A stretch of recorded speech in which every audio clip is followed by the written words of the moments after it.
Bom dia, meus irmãos. Hoje é domingo, dia 10 de maio, dia das mães. Eu quero começar esse nosso momento juntos aqui de estudo da palavra, dando os meus parabéns a todas as mamães que integram a PIB da Praia de Ramos, a todas as mamães que convivem de perto ali conosco, as mamães consanguíneas, as mamães do coração, as mamães de oração, as mamães de caminhada com Deus. Parabéns a todas vocês, parabéns a todas aquelas que têm se doado em favor da vida de outra pessoa. Que Deus abençoe ricamente o seu dia, que você se sinta abraçada do modo que é possível hoje, né? Mas que o nosso amor chegue até você através das nossas orações e através da nossa presença do modo possível, né? Nesse tempo que a gente tem estado um pouco mais distante fisicamente.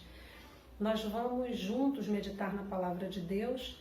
Estamos hoje na lição número 6 da Escola Bíblica Discipuladora. O nosso tema hoje são aspectos essenciais da doutrina da salvação. Eu quero convidar você para nós orarmos e para nós juntos começarmos aí a nossa reflexão dessa manhã. Então vamos orar? Deus Santo, nós somos agradecidos ao Senhor por toda a bondade que o Senhor tem tido conosco, pelas tuas misericórdias que são inesgotáveis e se renovam a cada manhã. Nós te agradecemos, Senhor Deus, pelo dia de hoje de uma forma especial e clamamos do Senhor que todas as mamães sejam abraçadas pelo Senhor de forma especial nesse domingo. Pedimos as tuas mais ricas bênçãos sobre as famílias, todas as famílias do nosso país, em especial sobre aquelas que buscam a tua face e procuram viver em obediência ao nome do Senhor. Clamamos também que o Senhor traga cura, Pai Santo, para essa pandemia que estamos vivendo, tanto aqui no nosso país como em todo o mundo. Clamamos que o Senhor nos ensine tudo que o Senhor quer nos ensinar através desses tempos e que os nossos ouvidos estejam atentos à voz do teu Espírito Santo. Também te pedimos, Senhor, que o Senhor ministre aos nossos corações nessa manhã com o estudo da Tua Palavra. E nós te pedimos isso agradecidos no nome santo e precioso de Jesus. Amém. Amém. Nós hoje vamos falar um pouquinho sobre o início da carta de Paulo aos Efésios. E a carta de Paulo aos Efésios, dizem os estudiosos, é uma carta cujo tema central é o plano de Deus para os crentes. Hoje, a nossa leitura diária dessa semana foi sobre Efésios 1, capítulos 1 e 2. E a ênfase desses dois capítulos é a relação do homem com o seu Deus, o foco com a salvação, é o tema da nossa lição de hoje. O capítulo 3 vai ser estudado na próxima semana e o foco é a relação do homem com todos os que perecem. Então, o foco é sobre a proclamação do reino de Deus. Na outra semana, a gente vai estudar o capítulo 4 sobre a relação do homem com a Igreja de Cristo. E aí a ênfase vai ser na unidade que Deus manda, né? Uma ordem de Deus que haja entre a igreja, a sua igreja, o seu corpo. Então, a unidade e a maturidade cristã. E, finalmente, na outra lição que a gente vai estudar, na última sobre Efésios, a gente vai passar pelos capítulos 5 e 6. E aí a ênfase vai ser sobre a relação do homem perante a sociedade, o proceder do homem cristão perante a sociedade. E o foco vai estar na busca da santidade e uma ênfase na vida familiar. Então a gente vai passar aí 4 semanas estudando a carta de Paulo aos Efésios e vamos começar hoje com os capítulos 1 e 2. Eu já convido você a deixar a sua Bíblia aberta, né, na carta de Paulo aos Efésios, capítulos 1 e 2, a gente vai ler os versos que estão em destaque aqui e infelizmente a gente não tem nesse canal como ter a participação de todos os alunos, mas mais tarde na gravação, se você quiser deixar lá a sua opinião, o seu comentário para enriquecer o que está sendo pensado, estudado da Palavra de Deus, fundamentado na Palavra de Deus, é sempre muito bem-vindo. Então vamos lá, aspectos essenciais da doutrina da salvação.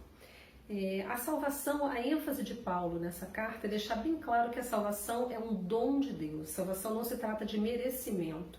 Embora isso pareça algo muito fácil da gente saber, da gente admitir, a verdade é que na prática a gente tem o hábito de achar que se a gente agradar mais a Deus, a gente vai merecer mais favores de Deus. né? E em geral a gente vê entre os crentes, infelizmente, a sensação de que eu não peco tanto, né? O outro peca mais, o outro merece mais o castigo, eu mereço mais a graça. Mas na verdade a salvação ela é exclusivamente através da graça de Cristo. Sem a graça de Cristo, mesmo que nós disséssemos que temos fé, se não fosse pela graça de Cristo, não haveria possibilidade de alcançarmos a salvação por nós mesmos. Então a salvação, Paulo vai defender isso veementemente. A salvação é um dom da parte de Deus. E aí Paulo vai lembrar para a gente o seguinte, que antes de sermos salvos, antes de conhecermos a graça de Deus, nós estávamos perdidos e fomos achados por Jesus. Vivíamos nas trevas, mas Ele nos trouxe para a sua maravilhosa luz. Vivíamos condenados e o Senhor nos absolveu. Bom, a ideia dessa lição de hoje, que a gente vai dar ênfase na salvação, é que cada um de nós, os crentes, a gente possa relembrar o que de fato é a nossa salvação, de onde o Senhor nos tirou, para onde o Senhor nos levou através da salvação. E que isso coloque em nós um temor devido ao nome do Senhor, a gratidão que Ele merece e o compromisso com Ele. Né? Compromisso com Deus sempre se reflete no compromisso com os filhos de Deus e com as criaturas de Deus. A Bíblia vai dizer para a gente em outro local, lá na carta de João, nas cartas de João, que se nós dissermos que amamos a Deus, mas odiamos o nosso irmão, nós fazemos de Deus um mentiroso. Então, a relação com Deus, ela sempre vai ser explicitada na nossa relação com as outras pessoas. E quando a gente dá valor à salvação que recebeu em Cristo Jesus, a gente aprende a valorizar as pessoas que, assim como nós, são alvos do amor de Deus. É sobre isso que a gente vai falar também agora de manhã. O primeiro item da nossa lição, o primeiro tópico, ele diz: a graça de Deus restaura o homem para o louvor e a glória de Deus. É como se o autor da lição estivesse tentando nos explicar para que nós somos salvos. E aqui eu acho que é um grande ponto em que às vezes muitos de nós tropeçam.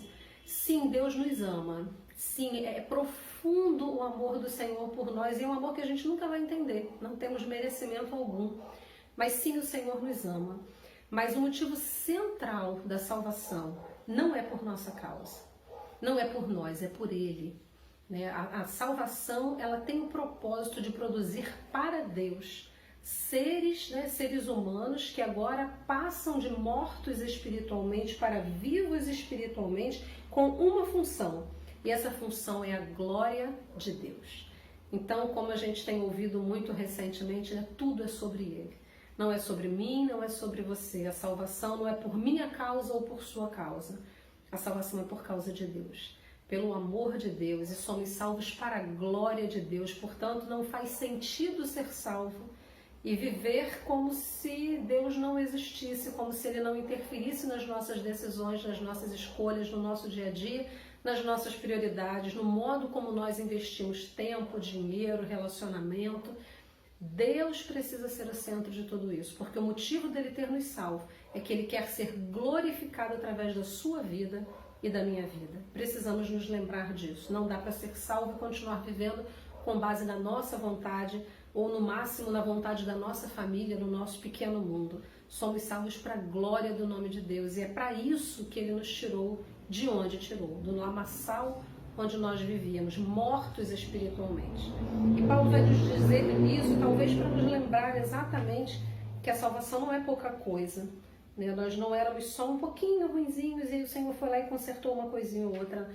Paulo vai enfatizar que antes da salvação nós estávamos mortos. Ele vai lembrar primeiro que é para a glória de Cristo que nós somos feitos herdeiros, que o propósito da salvação não somos nós, o propósito da salvação é o próprio Deus. Ele nos salvou com algo bem definido, um propósito bem definido, bem claro, ele diz aqui, e inquestionável, que é o louvor e a glória de Deus. Mas se somos salvos por causa de Deus, para glorificá-lo, para louvá-lo com a nossa vida, precisamos também agora entender o que significa essa salvação.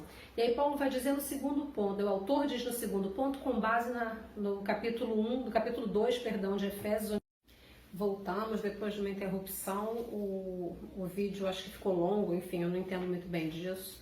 Ele deu um corte aqui, a gente vai tentar seguir até onde for possível. Então a gente estava entrando no ponto 2, né, que diz que a graça de Deus restaura o homem, vivificando-o em Cristo Jesus.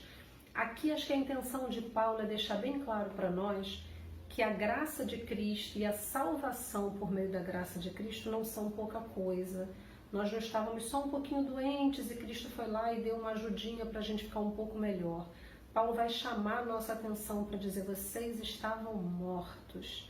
Cristo trouxe a vida de volta para vocês. Então presta atenção, o capítulo 2, verso 1, logo de cara, Paulo vai dizer: Ele vos deu vida estando vós mortos nas vossas transgressões e pecados. O que Paulo está dizendo aqui é que pecado é coisa muito grave. Delito, pecado, e são capazes de matar a nossa alma. E é essa condição em que a gente se encontrava. Paulo vai tentar deixar bem claro para nós com isso que pessoas que não obedecem a Cristo, que não alcançaram pela graça de Cristo a salvação através de Cristo, que essas pessoas continuam espiritualmente mortas. Não importa o quanto você e eu possamos olhar para elas e elas parecerem bem-sucedidas. Não importa nem mesmo o quanto elas possam parecer gentis, bondosas, caridosas. Paulo vai deixar isso bem claro. Se elas não estão sob a obediência a Cristo, então elas estão mortas, porque elas estão sob um jugo de escravidão. E essa é a escravidão do pecado. Quando a gente fala de escravidão, é sempre alguma coisa que nos choca muito, porque ser escravo de alguém é estar completamente submisso, completamente influenciável. Na verdade, é estar totalmente sujeito, né, ao que escraviza alguém. Então Paulo vai dizer que nós estávamos mortos e éramos escravos dos nossos pecados e dos nossos delitos. Paulo vai dizer com isso que o mundo, a carne e o diabo são capazes de mortificar, de matar alguém espiritualmente, matar a alma de alguém. E ele vai nos lembrar que o sistema desse mundo é um sistema todo corrompido, por isso é possível parecer estar bem diante do mundo e na verdade estar morto, sem nem saber que está morto, né? Mas essa é a nossa condição. Então Paulo vai nos lembrar disso para dizer: olha, dá valor ao que você tem, olha, dá valor ao que você encontrou, né, em Cristo Jesus, a salvação que te alcançou em Cristo Jesus, porque você estava morto. Você foi tirado não de qualquer charco de lama, você foi tirado do Hades, você foi tirado da sepultura, você foi tirado do inferno. O poder da morte, do pecado e do inferno já não estão mais sobre a sua vida. Mas isso não é por sua causa, isso não é por minha causa, isso é pela graça de Cristo que transbordou sobre nós. Então Paulo está nos conclamando a dizer: não é de pouca coisa que você foi liberto. Não foi pouco o que Cristo conquistou por você. Valorize o que Cristo conquistou por você. Dê valor, coloque Cristo no centro, que Ele seja a sua prioridade. Por isso Ele exige de mim e de você a nossa prioridade, porque Ele nos deu absolutamente tudo. Estávamos mortos e a consequência da nossa morte espiritual seria condenação eterna, separação. Olá, meus irmãos, mais uma vez a gente vai recomeçar, desculpem de novo, o celular por algum motivo está travando o tamanho do vídeo, mas não vamos perder o foco do que a gente estava meditando à luz da palavra de Deus, não. Então a gente já viu até aqui, né, que a gente vai estudar sobre o modo de relacionamento do homem no livro de Efésios. Vimos que os capítulos 1 e 2 vão falar sobre a doutrina essencial da salvação, então a relação do homem com o seu Deus. Já vimos que a salvação é sobre Deus, não sobre nós, né? É por causa da glória dele, é para a exaltação do nome dele, é para a glorificação dele que nós somos salvos. Vimos também que Deus restaura cada um de nós e que isso não é pouca coisa, Ele nos tira da morte, Ele nos tira de um charco de morte, né, de uma lama que a gente vivia, e através da graça de Cristo nós somos vivificados, somos trazidos de volta à vida. E agora a gente segue, Paulo segue nos levando agora pelo caminho do versículo 4, onde ele vai dizer que a graça de Cristo, a graça de Deus em Cristo, nos elegeu para a salvação. E ele diz isso com base lá no verso 4 do capítulo 1, como também nos elegeu nele antes da fundação do mundo, para sermos santos e irrepreensíveis diante dele em amor. A ênfase aqui é que nós fomos eleitos em Cristo Jesus. E aí aqui convém a gente dar uma pausa para conversar sobre eleição, porque a gente sabe que existem algumas vertentes, né, cristãs, evangélicas, que acreditam na salvação como uma predestinação, né? Eles vão ver a eleição no sentido de que Deus escolheu alguns, olha, esses são os eleitos, são esses que eu vou salvar e outros não, esses aqui eu não vou salvar. Nós entendemos, né, à luz da Bíblia, à luz da reflexão da denominação batista, nós entendemos que a eleição, ela não examina, ela não elimina o livre-arbítrio. Somos eleitos porque Deus, na sua presciência, na sua soberania, no seu conhecimento, inclusive sobre o futuro, Deus já sabia o que nós faríamos com o nosso livre-arbítrio. Portanto, aqueles que voluntariamente querem continuar no pecado, querem continuar escravos do pecado, a esses a eleição em Cristo Jesus não chega, não transforma. Mas a graça está disponível a todos os homens, e aqueles que pelo seu uso do livre-arbítrio, pelo bom uso do livre-arbítrio, se permitem ser encontrados por Cristo e serem vivificados pela graça de Cristo, então a esses a eleição de Deus chegou, porque Deus, na sua presciência, no seu pré-conhecimento, ou seja, no conhecimento antecipado que Ele tem de todas as coisas, Ele já sabia quais de nós faríamos o uso do livre-arbítrio para obedecê-lo e quais fariam para rejeitá-lo. Então, nesse sentido, é importante que a gente entenda isso bem claro, que a eleição não significa uma arbitrariedade de Deus, Ele escolheu amar um e odiar a outro. Mas a eleição significa antes que Deus conhece o nosso coração, mesmo antes do nosso coração bater, mesmo antes dele existir. E Ele sabe qual é a decisão que cada um de nós vai tomar. Então, dessa maneira, a gente entende que a eleição em Deus, na verdade, ela caminha junto com o livre-arbítrio que Ele mesmo nos deu, de modo que o livre-arbítrio não é contrário à graça de Deus, diz aqui o nosso autor. A graça é o dom que vem de Deus, que a gente não pode produzir, né? Mas a graça não é imposta. A graça, ela é um meio através do qual a gente pode instrumentalizar com a nossa fé. Então, se decidimos, né, através da fé, receber a graça de Deus, então nós instrumentalizamos a graça de Deus e somos alcançados por ela e somos salvos. O autor segue nos conduzindo agora pelo capítulo 2, verso 3 da carta de Paulo aos Efésios, e agora ele quer que a gente entenda que a graça de Deus, ela se torna eficaz por meio da redenção pelo sangue de Jesus. Então, a importância do sangue, né? A Bíblia vai dizer que sem o derramamento de sangue não há remissão de pecados. Efésios 2:3 diz assim: mas agora, em Cristo Jesus, vós que antes estáveis longe, viestes para perto pelo sangue de Cristo. Então, Paulo está dizendo aqui que o Senhor Jesus Cristo, Ele desfez, Ele apaga todo escrito de dívida, todo escrito de morte, toda sentença de morte que havia sobre nós, que nos condenava, né, através do nosso pecado. O Senhor Jesus, Ele apaga esse escrito de dívida. E como é que Ele apaga isso? Através do sangue do Cordeiro, do sangue do próprio Senhor Jesus. Nós éramos escravos do pecado e, portanto, obedecíamos ao diabo e à nossa própria concupiscência, a carne, né? Jesus, então, vem e com preço de sangue, Ele nos liberta, né? Jesus se torna o nosso remidor, Ele nos redime dessa morte, dessa escravidão do pecado. Mas isso ele faz através da graça, mas não existe um barateamento da graça. Para nós, custa muito pouco, né? Nós já estávamos mortos, já servíamos ao pecado, agora somos feitos livres para servirmos voluntariamente a Cristo. Mas para o Filho de Deus, isso custou o sangue de Cristo. Pecado é coisa séria. Pecado custou o sangue do Filho de Deus, Jesus Cristo, que morreu no nosso lugar. E com o sangue de Cristo, todas as amarras e todas as correntes que nos escravizavam, elas são quebradas, elas são lançadas por terra e nós somos feitos libertos. O autor da lição lhe diz: o favor que nós não merecíamos não é uma graça qualquer, não é pequena, não é duvidosa.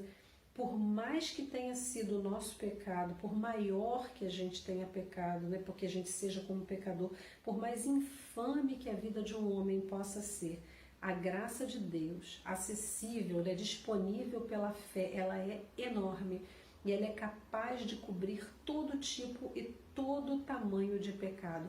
A graça de Deus é, portanto, um tesouro valioso, é algo para a gente ter muita gratidão no nosso coração, é algo para a gente reconhecer como precioso. O sangue de Cristo é precioso e a salvação que o sangue de Cristo compra para nós, ela é preciosa. Certa vez eu conversava com uma senhora, né, uma mulher paciente no local onde eu trabalho, e ela dizia do estranhamento dela com os crentes. Ela falava, eu não entendo esse povo, lá só tem ex, né, ex-drogado, ex-prostituta, ex-assassino, né, e ela vai falando de várias coisas e ela vai dizer, na minha religião, não, na minha religião a gente não tem esse tipo de gente lá, né?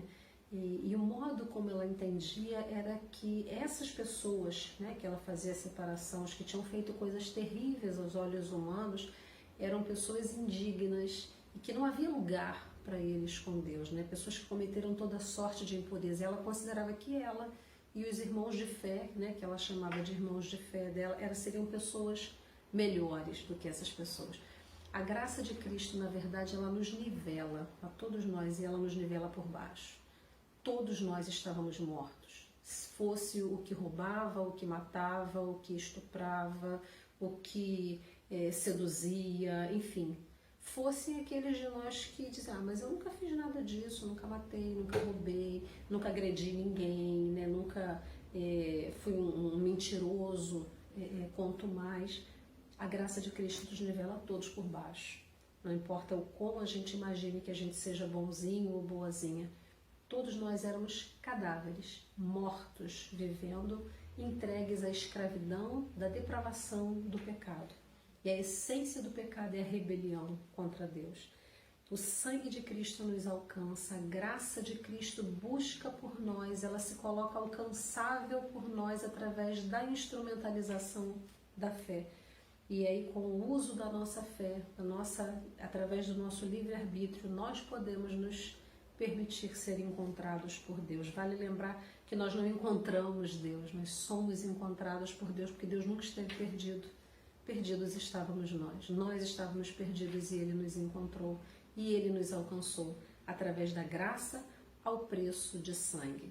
Seguindo o nosso estudo, o nosso autor agora, ele vai nos lembrar de forma maravilhosa que a graça de Deus, ela nos coloca na condição de membros da família de Deus. Efésios 2,19, acompanha comigo. Assim, não sois mais estrangeiros nem imigrantes, pelo contrário, sois concidadãos dos santos e membros da família de Deus. A família na Bíblia sempre é colocada num lugar muito importante, um lugar bendito. Família é criação de Deus. E é na família que a gente é mais o que a gente é mesmo, né? Os nossos familiares são os que nos conhecem melhor. É na família que a gente coloca para fora o nosso temperamento, que o nosso caráter é mais profundamente revelado. É na família que a gente compartilha as nossas maiores alegrias, é na família que a gente compartilha as nossas maiores frustrações.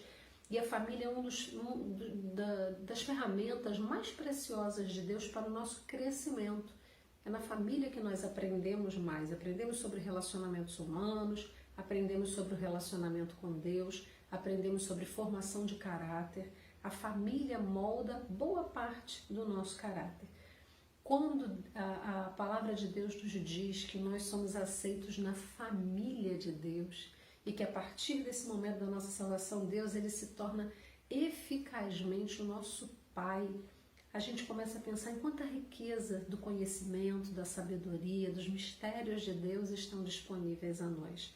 Porque agora esse pai, né, como um pai que senta com seu filho para ensinar alguma coisa sobre a vida ou sobre uma lição da escola, Deus é esse pai que se coloca disponível agora para nos ensinar, para nos conduzir ao longo da nossa vida. O autor da nossa lição diz para nós que a família de Deus ela é composta pelos filhos que ele adotou por meio de Jesus Cristo. Então Jesus é o primogênito, é o primeiro filho de Deus sobre muitos irmãos, sobre cada um de nós que se liberta, que é libertado pela graça de Cristo do jugo da escravidão do pecado e se apresenta agora voluntariamente para servir ao Senhor. Na família de Deus não há divisão e não há acepção de pessoas, né? Nem aquele que a gente acha que fez coisas terríveis, nem aquele que aparentemente aos nossos olhos não é tão ruim assim. A família de Deus não discrimina com nenhum critério, cor de pele, cabelo, condição social, gênero. A família de Deus é uma família inclusiva. Todos aqueles que são alcançados pela graça de Cristo, pela fé em Cristo Jesus, são aceitos como membros da família de Deus. E isso é algo maravilhoso. Finalmente, para a gente concluir, algumas verdades que eu gostaria de destacar. Acompanha na sua revista, por favor. Não há escape para a vida do homem sem Jesus e sem a salvação que Ele oferece. Quando a gente se lembra disso, eu acho que isso provoca em nós pelo menos dois movimentos. Um é olhando para nós mesmos, a gratidão e o compromisso com o Senhor. E o outro é a compaixão e a misericórdia que a gente precisa exercer proclamando o Evangelho, sobretudo para aqueles que a gente diz que ama. Amamos pessoas e sabemos que algumas dessas pessoas que nós amamos, familiares, amigos, vizinhos, ainda não se permitiram ser alcançados pela graça de Cristo. Por mais que nós os amemos e por mais que eles pareçam pessoas maravilhosas aos nossos olhos, são mortos espiritualmente, se não forem alcançados pela salvação. Então precisamos nos lembrar, não há escape fora de Jesus. Devemos ser eternamente gratos. Vivemos nas trevas, Ele nos trouxe para a sua maravilhosa luz. Estávamos mortos e Ele nos deu vida. Estávamos condenados e Ele arrebentou esses aguilhões e rasgou o escrito de dívida que havia sobre nós. Ele nos absolveu. Estávamos perdidos, sem rumo, e fomos encontrados por Cristo. Vivamos essa salvação com gratidão e com proclamação. E aqui há 3 perguntas, 3 reflexões que eu gostaria de deixar para cada um de nós, para mim e para você meditar também. A primeira delas, é para a gente pensar sobre como viver esses aspectos essenciais da salvação. A primeira forma é: decida viver para a glória e para o louvor do Senhor. O que isso significa na prática? Não faça mais planos apenas para aquilo que você deseja. Tudo aquilo que você planejar, sua profissão, seus relacionamentos, o uso do seu tempo, o uso do seu dinheiro, o modo como você se estabelece na comunidade que você vive, o modo como você trata as pessoas da sua congregação de fé, os seus irmãos de fé, os seus vizinhos, tudo que você falar, tudo que você fizer, faça em nome de Jesus, para a glória de Deus. Foi por alto preço que eu e você fomos compradas, pertencemos a Ele agora.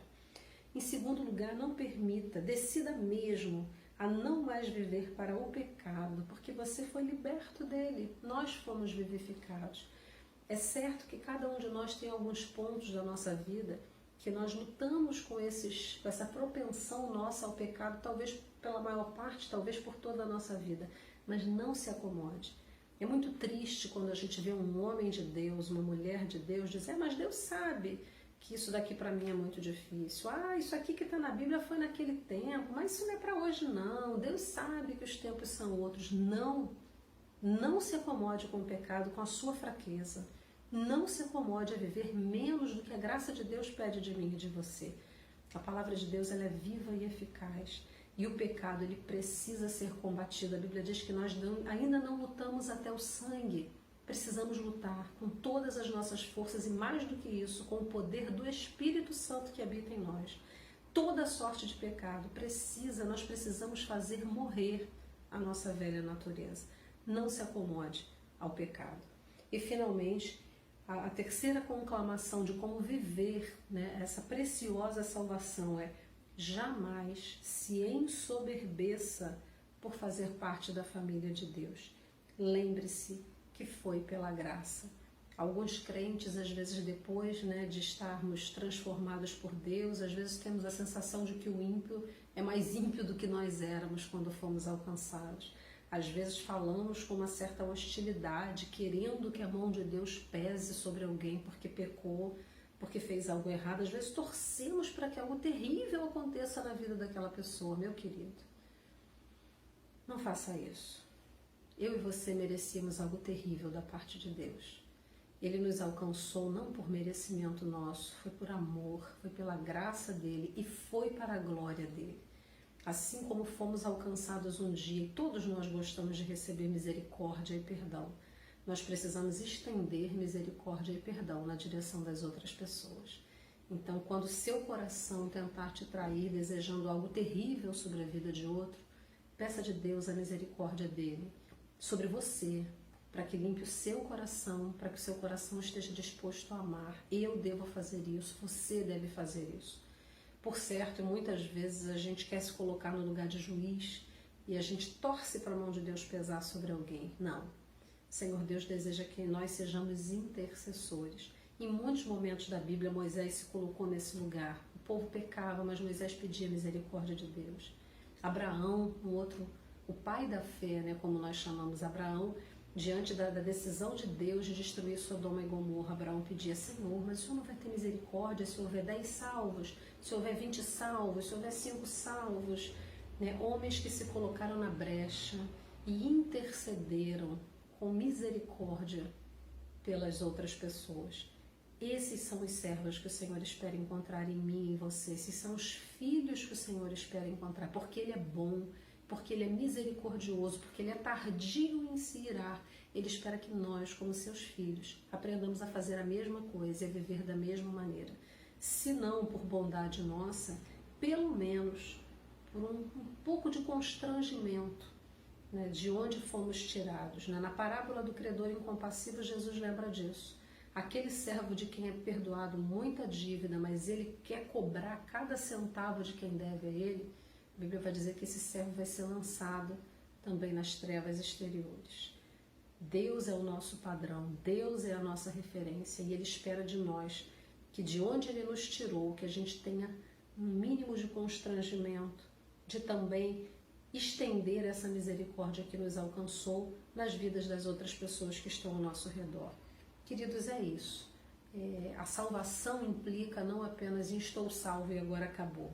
A salvação implica estou salvo. Caramba, agora eu preciso começar a viver do jeito que Deus espera que eu viva, né? Para a glória do nome dEle, vivendo com santificação, com relacionamentos capazes de produzir frutos bons. Eu preciso ser um imitador do meu Pai.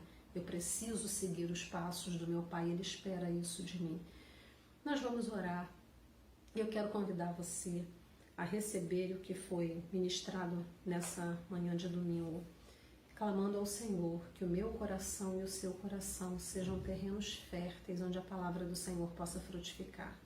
Que a gente não fique na defensiva com Deus, mas que a gente abra os ouvidos, a mente, o coração e diga: Senhor, eu preciso de ajuda. Eu não consigo viver isso sozinho, eu não consigo viver isso sozinha. Mas eu creio no poder que vem do Teu Espírito Santo que habita em mim. E eu quero ser grata ao Senhor o suficiente para ampliar em cada segmento, em cada esfera da minha vida, o alcance da salvação. Eu quero ser santificado, eu quero proclamar o Evangelho, eu quero dar frutos bons, eu quero ser misericordioso, eu quero estender o amor do Senhor em outras direções.